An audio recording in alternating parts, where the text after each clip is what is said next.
Bonjour et merci de nous retrouver pour l'entretien que je mène chaque mois avec des personnalités au trajet marquant pour le christianisme. Cette semaine, je reçois une femme pour qui la place des femmes dans le christianisme n'a pas été suffisamment prise en compte. Et sa conviction n'est pas seulement inscrite dans le regard aiguisé qu'elle porte à l'Église d'aujourd'hui, mais aussi dans sa lecture profonde et personnelle des textes bibliques tout au long de sa carrière universitaire de professeur de littérature comparée. C'est en effet avec vous, Anne-Marie Pelletier, que je suis heureux de m'entretenir. Anne-Marie Pelletier, vous enseignez au Centre Sèvres et vous êtes membre ordinaire de l'Académie pontificale pour la vie. Et vous avez écrit de nombreux livres, on va revenir sur ces livres, avec un intérêt très marqué pour la Bible. Alors peut-être une question très, très simple. Qui êtes-vous? Comment vous vous présentez habituellement? Question redoutable. Ah oui, on commence par la plus difficile peut-être. Je suis tout simplement qui je suis, une femme, mariée, mère de famille, grand-mère de famille, oui. Et de surcroît universitaire, et qui continue autant que faire se peut à être ancrée dans la vie intellectuelle et surtout dans la vie de l'Église contemporaine. Et donc, je l'ai dit, il y a ce regard que vous manifestez envers l'Église, que vous exercez envers l'Église, il est très, très ancré dans la Bible. Mais votre formation, ce n'est pas d'être bibliste. Vous avez fait beaucoup d'études bibliques, mais à l'origine, vous êtes linguiste. Vous travaillez sur la langue. Alors, au plan universitaire, effectivement, mon premier centre de gravité, eh bien, ce sont les années maintenant lointaines, les années 70, lorsque j'ai commencé ma carrière, à l'époque où les sciences humaines étaient en plein épanouissement, et en particulier les sciences du langage. Mmh. Et de fait, je me suis passionnée très vite pour ce nouvel abord des questions littéraires et tout simplement de l'expérience de la communication.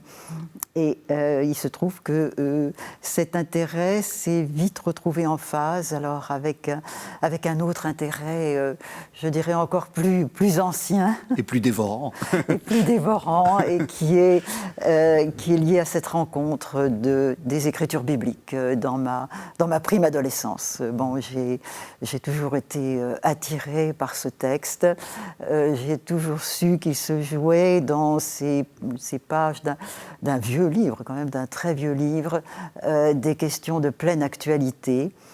Et du coup, eh bien, j'ai fait la jonction entre ces études universitaires de sciences humaines et puis le texte biblique et la lecture du texte biblique. Voilà, c'est cette conjonction, au fond, qui est au point de départ de tout ce que j'ai fait ensuite sur la Bible. Et ces années 70 sont finalement une période charnière, parce que l'université laïque française a accepté que vous travailliez sur ce texte particulier, mais il y a aussi l'autre côté, il y a aussi le côté de ceux qui travaillaient sur la Bible, qui eux aussi s'étaient, entre guillemets, convertis aux études littéraires. C'est une période très, très, très importante pour notre étude actuelle de la Bible. Je crois, et je pense que c'est important de se le dire, de se le redire, oui. Car oui, ces années 70 étaient très effervescentes, tout de même rempli d'un certain nombre d'embardés. Et aujourd'hui, nous avons une certaine tendance à regarder tout ça avec suspicion. Or, j'ai envie de plaider la cause de ces années qui ont été extraordinairement riches, inventives, productives, et en particulier dans le domaine biblique. Alors, moi, j'ai vécu tout ça dans l'université laïque et républicaine. Oui. Et j'ai fait l'expérience que, de fait, au prix tout de même d'un certain exotisme auprès de mes collègues, il était possible de réouvrir le texte biblique au sein de l'université. Mmh. Il y a un personnage très très important, c'est Paul Beauchamp. Ah oui, parlons-en et rendons-lui hommage. Oui, écoutez, c'est une joie de vous entendre prononcer son nom, parce que Paul Beauchamp, donc jésuite, grand exégète, je crois, très grand exégète. Très grand exégète. Alors, qui déconcerte plus d'une fois, parce que ces textes sont extraordinairement riches, serrés, novateurs, Mais je dis quelquefois, Paul Beauchamp, c'est comme l'Apocalypse. On ne comprend pas tout, mais ce que l'on comprend est parfaitement lumineux. Et donc, oui, j'ai appris d'un certain nombre, effectivement, à lire la Bible, mais tout spécialement de Paul Beauchamp, oui. Et lui faisait vraiment appel à ces méthodes littéraires. Il faut peut-être faire comprendre aux téléspectateurs qu'il n'y a pas toujours l'habitude de comment les biblistes fonctionnent actuellement et les exégètes.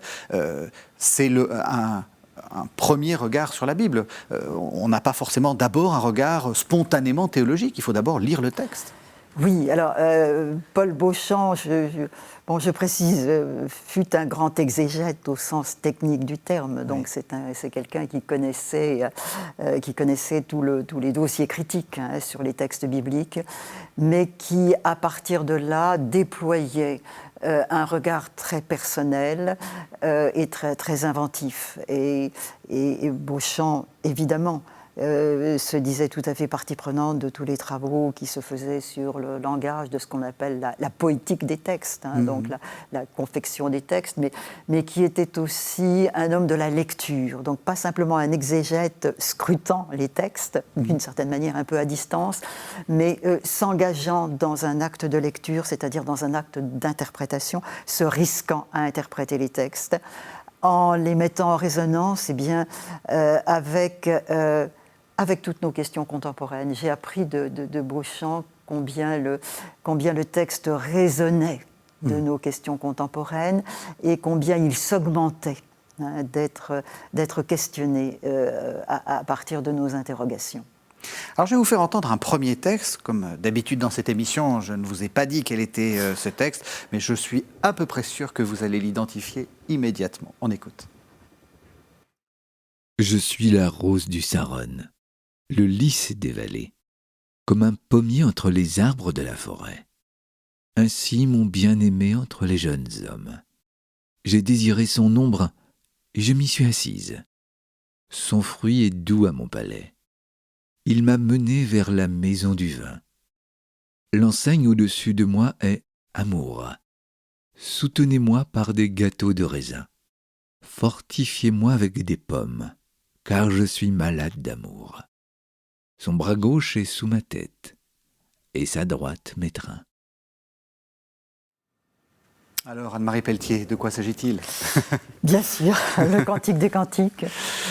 Une voix du Cantique des Cantiques, oui. Puisque le propre de ce texte, c'est d'entrelacer deux voix, une voix masculine et une voix féminine, et qui donc se célèbrent mutuellement. Évidemment, c'est un texte qui est cher à mon cœur et qui a été au centre de mon travail, puisque c'est lui qui a été l'objet de mon travail de thèse. Je fais l'aveu qu'au point de départ, j'ai choisi ce texte parce que dans l'université où je me trouvais, la Bible quand même restait un texte très marginal et il n'était pas convenu de travailler sur le texte biblique. Et du coup, le texte du Cantique était quand même l'un des fleurons de la littérature mondiale. C'est vrai. Ce qui est vrai. Ce qui est vrai. Ce qui m'a permis de, je dirais pas de passer en contrebande, mais tout de même de la Bible, mais tout de même de faire cette proposition un peu audacieuse, de travailler sur, alors non pas simplement le texte, le texte lui-même, mais ce qui m'intéressait, l'histoire du texte. Parce que là, je rejoins ce que nous disions tout à l'heure à propos de Beauchamp, la question de la lecture m'a toujours profondément intéressée. Qu'est-ce que c'est que lire un texte et comment un texte, le sens d'un texte, il est fait des mots du texte, bien sûr, mais il est fait aussi de tout ce qui a été le destin de ce texte. L'identité d'un texte est faite aussi de l'histoire de sa lecture. Et c'est ça qui m'a retenu à propos du Cantique des Cantiques. Alors, ce qui m'intéresse beaucoup dans ces entretiens, c'est de montrer l'unité, finalement, des personnes que je reçois. Et je m'aperçois, en vous écoutant et puis en ayant lu aussi votre thèse, qu'au fond, le Cantique des Cantiques, c'est des femmes avec des hommes. C'est le titre d'un de vos derniers livres. On sent qu'il y a là ce nœud très, très important pour vous très anthropologique. Comment un homme, une femme, c'est complémentaire, ça n'est pas pareil, c'est pareil quand même. Enfin, on sent que c'est une question très importante pour vous. Oui, en même temps, vous entendant, Oui. vous me faites percevoir quelque chose qui ne m'était pas aussi clairement conscient. C'était effectivement le cantique des cantiques, des hommes avec des femmes, une femme, un homme, une femme, effectivement. Oui. Et aussi, alors cette dimension du texte qui me retient de plus en plus depuis des années, à savoir que le texte biblique, c'est de l'histoire humaine, c'est de l'humanité en récit. Oui. Et soyons plus précis, c'est l'histoire de la chair, comme dit un bibliste que j'aime bien, Philippe Lefebvre, l'histoire de la chair avec Dieu.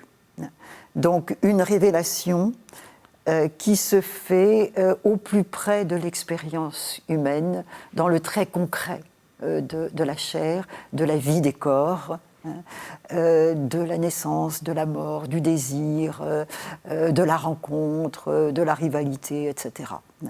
Et donc cette dimension anthropologique du texte biblique, oui, ça c'est quelque chose qui me paraît absolument fondamental à relever, je dirais sans crainte, parce que dès que l'on parle du très concret de notre humanité, on y trouve tout. Hein. Oui, absolument. Mais, y compris dans le cantique. Enfin, oui, tout à fait. Je pense que vous avez aussi dans votre thèse expliqué qu'il y avait beaucoup de lectures très mystiques, mais on peut faire aussi une lecture très ras du texte et assez incarnée, hein, quand même. Écoutez, je dirais que la première lecture qui s'impose, c'est celle-là. Hein, c'est ce que dit le texte dans sa lettre, tout de même. Oui. Hein, bon. Et c'est un texte de célébration très, très franche, hein, où un homme et une femme s'admirent mutuellement, hein, chacun évoquant le corps de l'autre et célébrant le corps de l'autre. Le cantique, c'est quand même ça, fondamentalement. Hein. Oui. Alors, c'est vrai qu'à regarder ce qu'a été l'histoire de la lecture de ce texte, on s'aperçoit que, dans la foulée d'ailleurs de la tradition juive, hein, mais il a été lu essentiellement, je dirais, sur mode métaphorique, c'est-à-dire qu'on a voulu y lire la rencontre d'Israël et de Dieu, thématisant donc la réalité de l'Alliance et puis la réalité Christ-Église. Alors ça nous donne d'ailleurs une tradition de lecture spirituelle, disons mystique même, absolument flamboyante et superbe. Hein. Mais oui, dans laquelle on a fini par oublier un peu le sens propre des mots. Hein. Et là, je reviens à Paul Beauchamp. Beauchamp ramenait irrésistiblement à la lettre du texte pour montrer que justement le plus spirituel et le plus charnel sont à l'appui l'un de l'autre. Hein.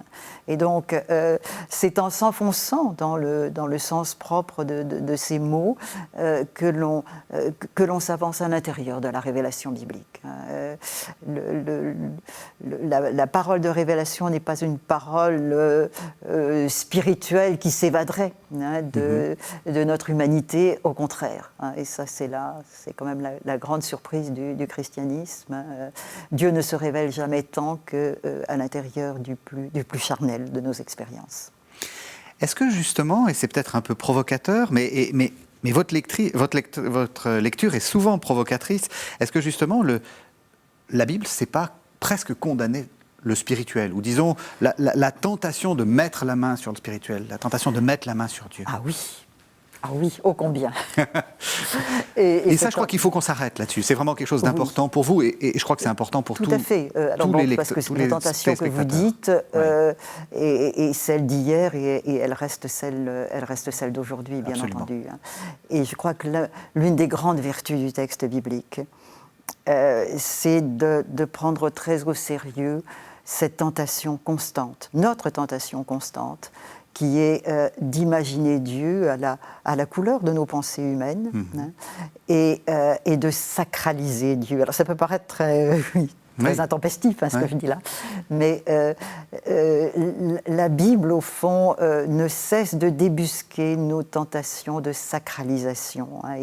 Et là, le philosophe Emmanuel Levinas est précieux quand il nous rappelle que la Bible, c'est pas le livre du sacré, mais c'est le livre qui invite à la sainteté. Et ça, c'est pas la même chose. Et je pense qu'en notre moment contemporain, où nos sociétés sont sécularisées, oui, certes, mais le sacré est puissamment présent. Et sous toutes sortes de formes, plus ou moins sauvages et quelquefois assez inquiétantes. La Bible vient nous alerter. Et la Bible, avec beaucoup de puissance, vient bousculer. Alors si nous consentons à la lire, évidemment, c'est toujours le problème, mais si nous consentons à nous mettre sous le texte, à lire le texte, la Bible vient renverser toutes les idoles. Est-ce que vous avez des exemples, justement, où l'homme veut prendre la main sur Dieu, mettre la main sur Dieu parce que c'est vrai que spontanément, on se dit, justement, la Bible, c'est le livre qui essaie de créer du sacré, même de célébrer le sacré. Et ce que vous dites, je suis absolument d'accord avec vous, mais c'est vrai que c'est peut-être contre-intuitif. L'horizon du texte, et même sa finalité, c'est de nous introduire d'une façon ou d'une autre dans le mystère de Dieu. Oui. Et dans le mystère de notre humanité, sortie des mains de Dieu, et dans le mystère de notre histoire, qui, quoi qu'il en soit de notre expérience, est une histoire conduite par Dieu. Bon. Mais lire la Bible, c'est c'est être constamment pris dans une révélation qui est toujours en excès. De ce que nous avons compris, de ce que nous croyons avoir compris de Dieu. Voilà. C'est un peu le chemin de l'Exode, où à certains moments, ça y est, on se pose, on arrive à Élim, le pays des mille sources, etc. Voilà. On croit avoir compris.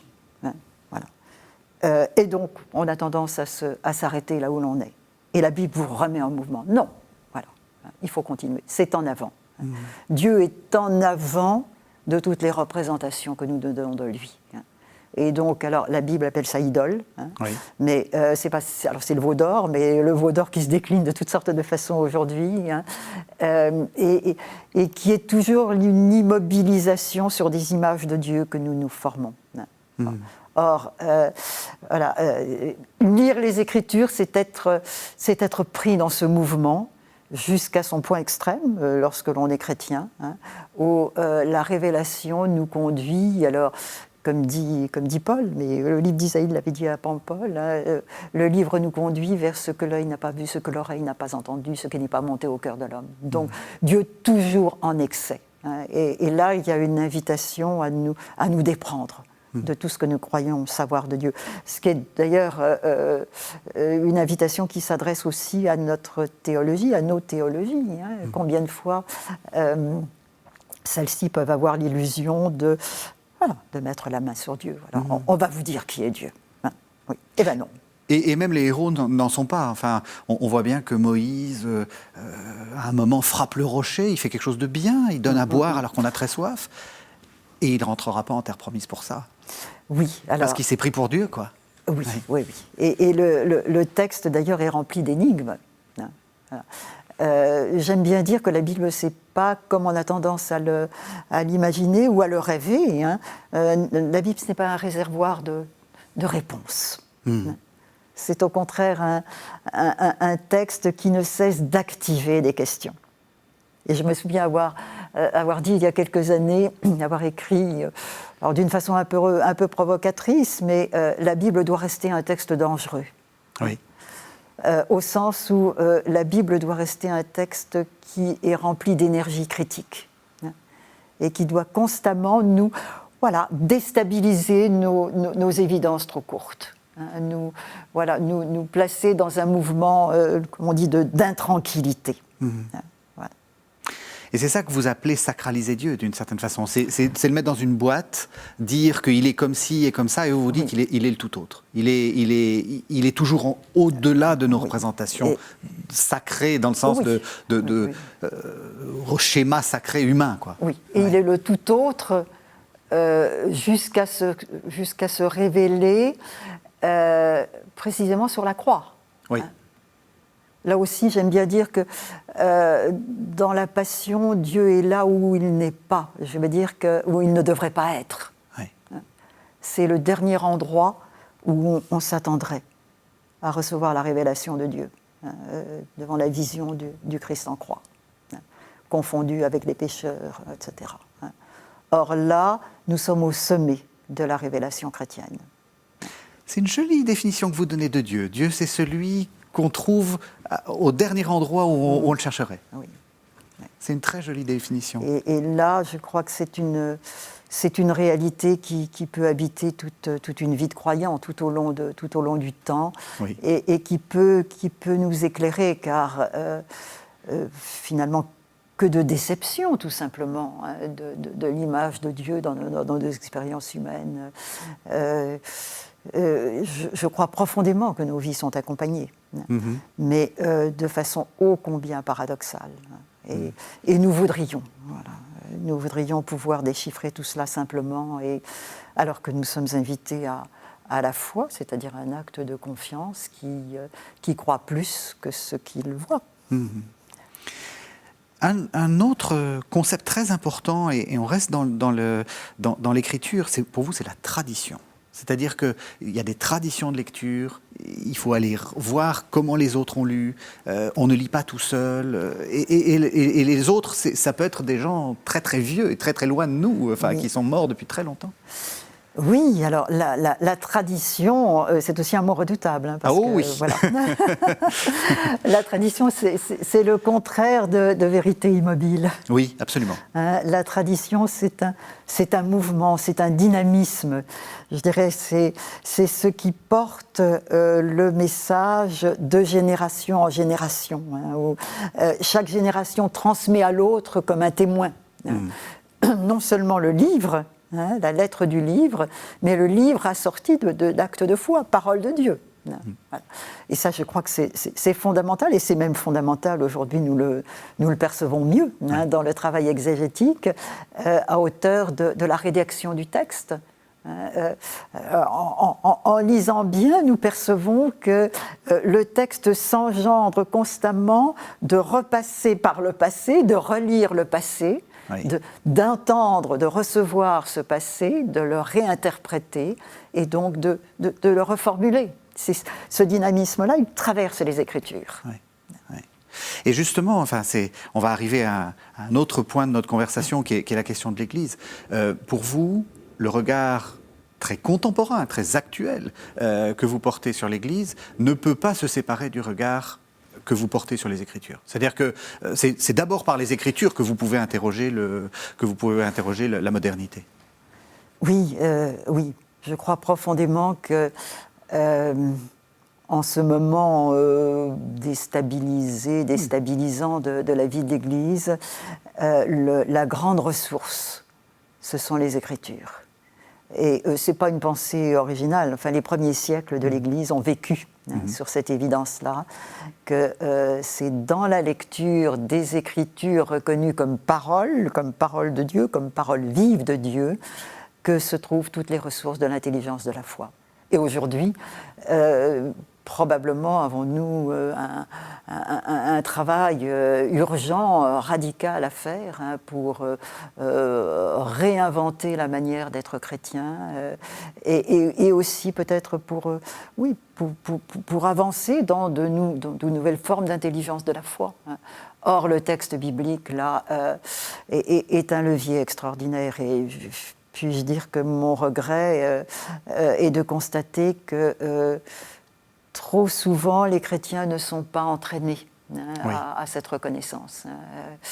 Nos liturgies aujourd'hui, en monde catholique, nous donnent à lire d'abondance les textes bibliques. C'est bien, c'est très bien. Mais qu'est-ce que nous faisons de ces textes? Est-ce que vraiment nous en faisons, alors comme dit le pape François dans Amoris Laetitia, si je ne m'abuse, le pape invite dans les tout débuts du texte à faire des Écritures une compagne de voyage. Je trouve que c'est un très beau programme. Enfin, voilà, une fois de plus, il ne suffit pas d'avoir les mots et puis la belle formule. Comment mettons-nous en œuvre cette réalité-là? C'est une jolie... Je poursuis la métaphore. Est-ce que même si c'est une compagne de voyage qui parle un peu trop et surtout qui critique pas mal ce qu'on est en train de faire pendant le voyage, c'est-à-dire qu'il faut pas hésiter de temps en temps, comme vous dites, à côté le côté un peu corrosif, enfin un peu toxique pour nos représentations des Écritures. Oui. C'est pas la compagne qu'on met à côté et puis qu'on a... Oui, non, c'est une compagne exigeante, déconcertante, mais c'est comme ça que le texte est vivifiant. Oui. Bien sûr, lire les Écritures, c'est ce qu'on évoquait tout à l'heure, c'est être déstabilisé dans des idées toutes faites, et c'est être bousculé, c'est entrer dans cette logique, je disais, de l'excès. Donc, vous n'êtes pas arrivé. Vous n'êtes pas arrivé au véritable savoir. Il est toujours devant vous et le texte vous attire dans ce mouvement. C'est exigeant, ça peut être déconcertant. Bon, c'est en même temps absolument passionnant. Enfin, quand on se prête à cette lecture, et j'en fais l'expérience, y compris dans des groupes tout simples de paroisse, les lecteurs s'éveillent à quelque chose qu'ils ne soupçonnaient pas. Et ça vaut qu'on y consacre sa vie. Oui, je le confirme. Alors je vous propose un deuxième texte. Là aussi, vous allez certainement le reconnaître. Ça va nous permettre de passer à ce que vous dites sur l'Église. Je vous propose qu'on entende le texte. Le Christ Seigneur, grand prêtre d'entre les hommes, a fait du peuple nouveau un royaume, des prêtres pour son Dieu et Père.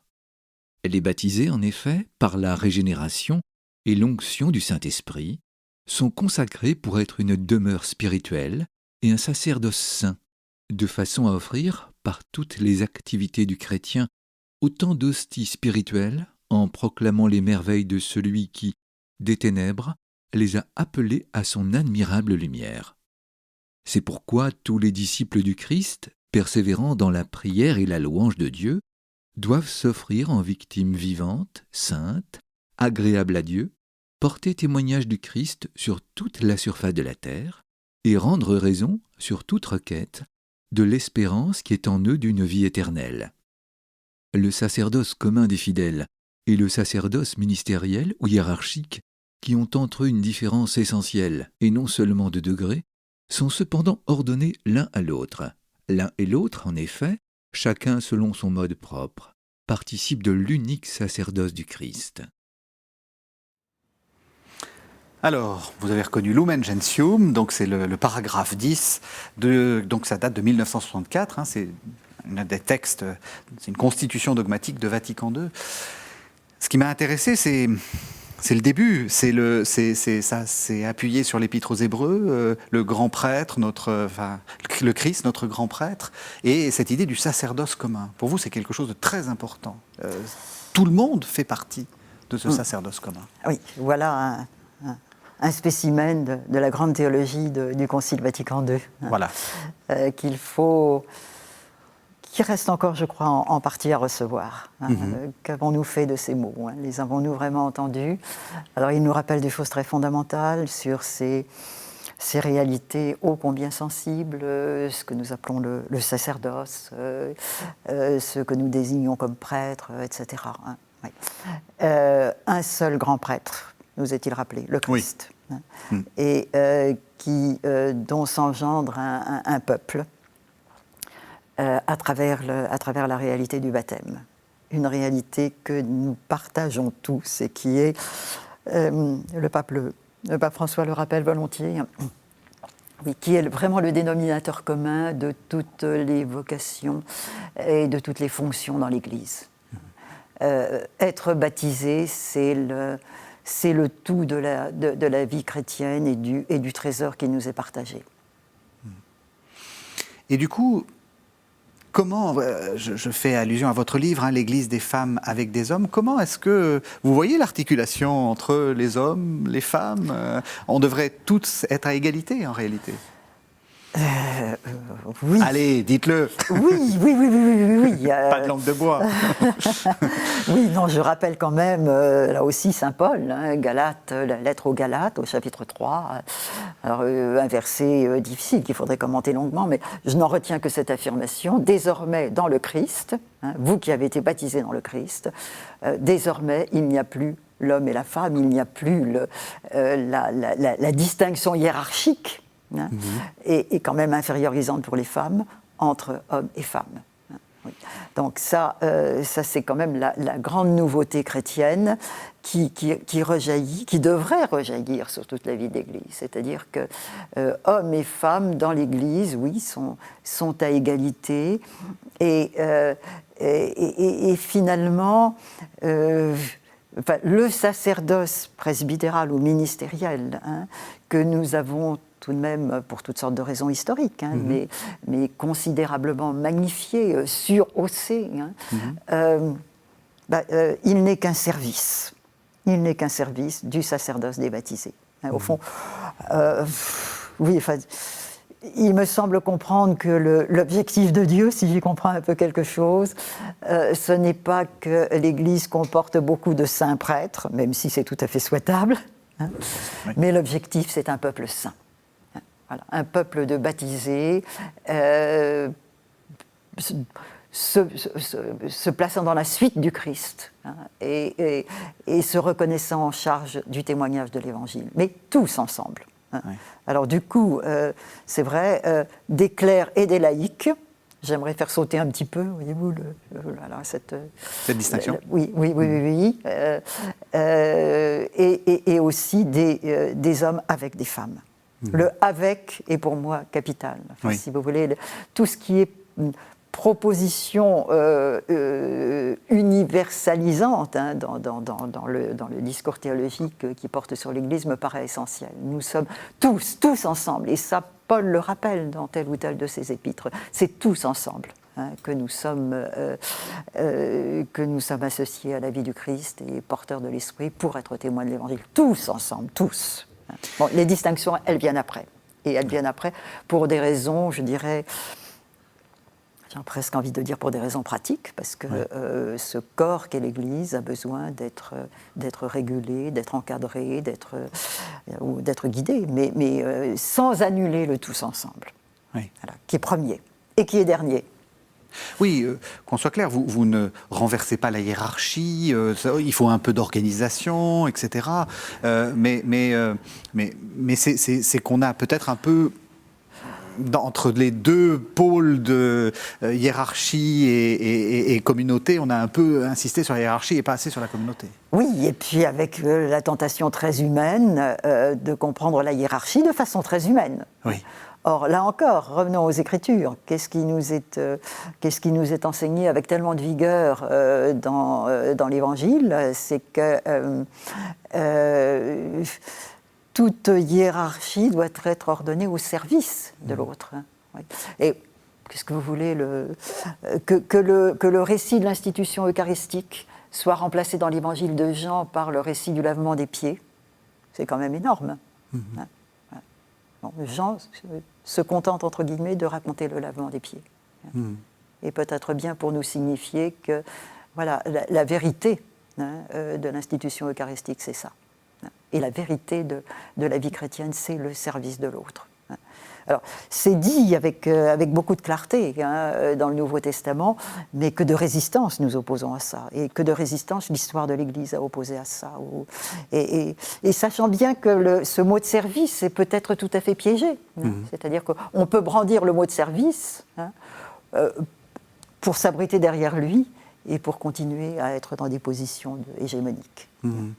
Et il n'y a pas de héros dans la Bible. C'est-à-dire que même Salomon, même le roi David, il faute. Oui. On a peut-être trop surélevé sur des piédestaux des êtres humains. Même Pierre. Même Pierre. Oui. Et ce qui est intéressant et important, c'est de voir que, si j'ose dire, Dieu fait avec cette humanité, avec notre humanité vraie, qui est une humanité faillible. Et il ne se dirige pas vers les plus vertueux, non. Voilà. Mais notre humanité toute simple, avec ses limites, avec ses failles, et c'est là qu'il se révèle. Et c'est cela qu'il enrôle, si j'ose dire, pour son œuvre. Jusqu'où vous iriez dans les solutions pour rééquilibrer les choses C'est peut-être une question délicate. C'est une question énorme. Je dirais que c'est un chantier que vous désignez là. Hein. Oui. Et donc, ça doit être l'œuvre d'aujourd'hui. Hein. Je suis très sensible depuis des années à ce que... Alors, un grand théologien, moine de la Pierre-qui-Vire, qui vient de mourir, qui s'appelle Guylain Lafont. Oui, hein. je l'ai souvent reçu ici. Oui. Ah, voilà. Oui, Oui. et donc ça aussi, ça fait partie de mes références très précieuses. Hein. Et depuis très des grand années... monsieur. Oui, un très grand. Oui, très grand. vraiment. Depuis des années, Guylain Lafont invite à repenser l'Église, à réinventer l'Église. Hein. Oui. Et donc à faire exister la tradition, justement, en la prolongeant, en la réinventant. Et il est mort à un âge... Fort avancé. Fort avancé, à 92 ans, avec cette conviction que nous avions ce travail à faire. Alors, donc c'est un travail à faire. Bon, je ne me dérobe pas à votre question. Hein. Non. Simplement, je risque un début de réponse. Comment renouveler l'Église ? Alors, en reprenant certainement la mesure de son identité, hein, qui était formulée au 1er siècle de l'Église, hein, quand, je ne sais pas, Justin disait que l'Église est un peuple archi-sacerdotal, tous archi-sacerdotal, vous, moi, tous. Hein. Donc, retrouver ces grandes vérités fondatrices. Et puis, j'ai envie de dire aussi... laisser l'Église se transformer aujourd'hui en réintroduisant un peu d'altérité. Et là, je rejoins cette question des femmes qui m'importe, évidemment. Oui. Hein. L'Église est en déficit d'altérité. Hein, parce que, tout simplement, pardonnez-moi, mais elle est quand même terriblement masculine. Bon. Je n'ai pas à vous pardonner, c'est une vérité expérimentale. Oui, et quand on est femme, on reçoit le choc de cette masculinité, quelquefois exclusive, et c'est vraiment un problème. Oui. Et donc, et puis l'altérité, et ça nous est rappelé aujourd'hui. Et je pense en particulier à des choses qui se disent à Rome, en particulier dans cette Académie pour la vie que vous citiez tout à l'heure, sous la houlette de Monseigneur Paglia. Cette altérité, c'est aussi celle du monde extérieur, comme nous disons. Nous avons tellement tendance à penser qu'il y a nous, chrétiens, professant la foi chrétienne, etc., et puis il y a les autres. Hein. Or, là encore, à bien lire les Écritures, on s'aperçoit que les choses ne se passent pas comme ça. Dès le début, Abraham, il est élu, il est choisi. Il est choisi pour que s'engendre de lui un peuple nouveau. Mais il est élu pour tous. Il est élu pour que la bénédiction qui vient reposer sur lui soit partagée à tous. Et ça, d'un bout à l'autre des Écritures, ça va être quand même la grande note tenue jusqu'au Nouveau Testament. Dieu veut que tous les hommes soient sauvés. Oui. Vous venez de faire paraître un livre aux éditions Salvator, L'Église et le féminin, revisiter l'histoire pour servir l'Évangile. Qu'est-ce que vous voulez faire dans ce livre ? Écoutez, c'est un livre qui vient après quelques autres sur cette question des femmes. Et au fond, ça fait quand même des années que je réfléchis, que j'essaie de réfléchir à tout ça, parce qu'on me l'a demandé d'ailleurs au point de départ. Hein. Du coup, si vous voulez, la longue durée de cette réflexion fait que c'est vrai que je me suis décalée. Et je n'en ai pas... Je n'en éprouve pas de dépit ou de honte. Mais, décalé dans quel sens ? Pendant tout un temps, si j'ose dire trivialement, j'ai voulu y croire. Lorsque des textes comme Mulieris Dignitatem paraissaient, je me suis dit, enfin un pape qui célèbre les femmes, Oui. ça mérite qu'on dresse l'oreille et qu'on s'en réjouisse. Oui. Et puis petit à petit, je me suis rendu compte que malgré ces discours très laudatifs, les relations entre hommes et femmes ne changeaient pas dans l'Église, ou si peu. Voilà. Et là, j'ai commencé à me demander pourquoi. Qu'est-ce qu'il y avait dans ce discours de célébration des femmes, donc inédit dans l'histoire de l'Église, on est d'accord, oui, tout à fait. mais qui faisait que ce discours n'était pas reçu, ne convainquait pas les femmes. Et ne convainquait pas les hommes qui tenaient les clés du pouvoir. Absolument, absolument. Et là, entre autres choses, je me suis inquiétée si vous voulez, d'une certaine tonalité sublime de ce discours de célébration. C'est ça. Dieu sait si comment dire, j'admire beaucoup les femmes. Les femmes, dans la vie du monde. Oui. Je les regarde et je les trouve extraordinairement courageuses, endurantes, etc. Oui. Mais pour autant, je ne supporte pas bien qu'on les célèbre, qu'un certain discours magistériel, qu'un certain discours ecclésiastique, disons, les célèbre. Je me souviens de formules entendues où les femmes étaient magnifiées, où on m'expliquait presque que les femmes, c'était mieux que les hommes. Alors ça, je supporte très, très difficilement. Non. Les femmes ne sont pas mieux que les hommes. Et l'un des thèmes de ce livre que vous évoquez, qui est en vue, c'est de protester contre une certaine formule.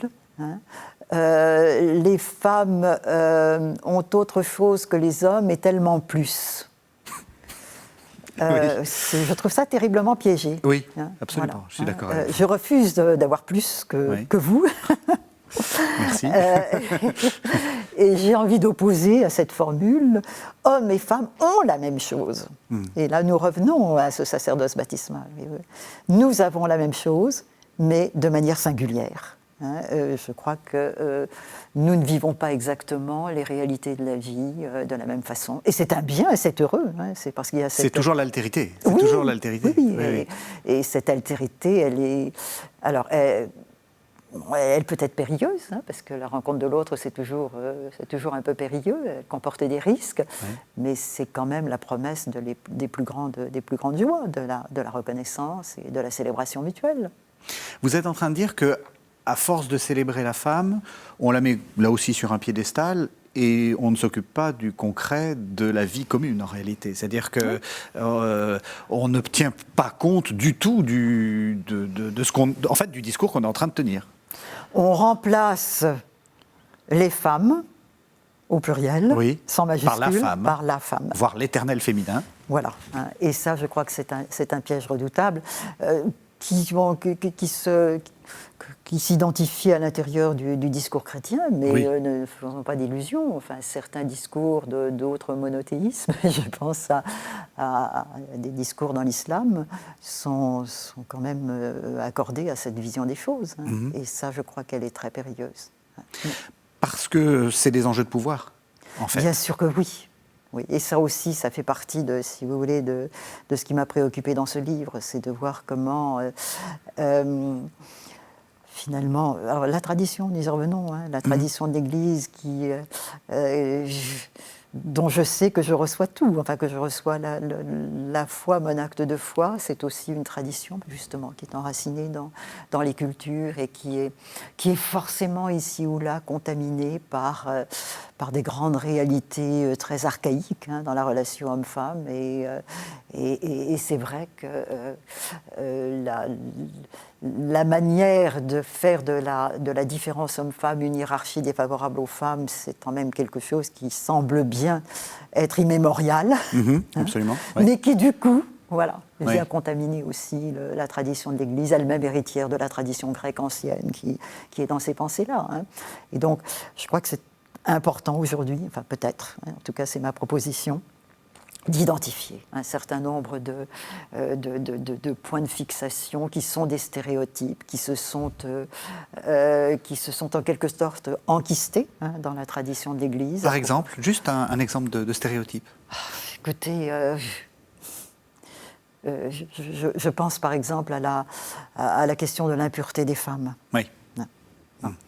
C'est une vieille histoire. Enfin, dans l'Ancien Testament, c'est une question qui occupe le livre du Lévitique en particulier, avec beaucoup de détails. Oui, il y a plusieurs chapitres là-dessus. Oui, absolument. Oui.